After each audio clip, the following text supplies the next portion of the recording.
speech for you to help you get settled in on your first night. I actually worked in that office before you.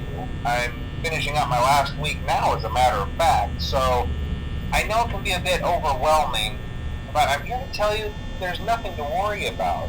You'll do fine. So let's just focus on getting you through your first week, okay? Let's see. First, there's an introductory greeting from the company that I'm supposed to read. It's kind of a legal thing, you know. Welcome to Freddy Fazbear's Pizza, a magical place for kids and grown-ups alike, where fantasy and fun come to life. Fazbear Entertainment is not responsible for damage to property or person. Upon discovering that damage or death has occurred, a missing person report will be filed within 90 days or as soon as property and premises have been thoroughly cleaned and bleached and the carpets have been replaced. Blah, blah, blah. Now, that might sound bad, I know, but there's really nothing to worry about. The animatronic characters here do get a bit quirky at night, but do I blame them? No. If I were forced to sing those same stupid songs for 20 years and I never got a bath, I'd probably be a bit irritable at night too. So remember, these characters hold a special place in the hearts of children and we need to show them a little respect, right? Okay. So just be aware, the characters do tend to wander a bit. They're left in some kind of free roaming mode at night. Something about their servos locking up if they get turned off for too long. They used to be allowed to walk around during the day too, but then there was the bite of 87. Yeah, it's amazing that the human body can live without the frontal lobe, you know. Now, concerning your safety, the only real risk to you as a night watchman here, if any, is the fact that these characters, if they happen to see you after hours, probably won't recognize you as a person. They'll most likely see you as a metal endoskeleton without its costume on. Now, since that's against the rules here at Freddy Fazbear's Pizza, they'll probably try to forcefully stuff you inside a Freddy Fazbear suit. Now, that wouldn't be so bad if the suits themselves weren't filled with cross beams, wires, and animatronic devices, especially around the facial area. So you can imagine how having your head forcefully pressed inside one of those could cause a bit of discomfort and death. The only parts of you that would likely see the light of day again would be your eyeballs and teeth when they pop out the front of the mask. Yeah, they don't tell you these things when you sign up. But hey, first station of the breeze. I'll chat with you tomorrow. Check those cameras and remember to close the doors only if absolutely necessary. Gotta conserve power. Alright, good night.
Congrats!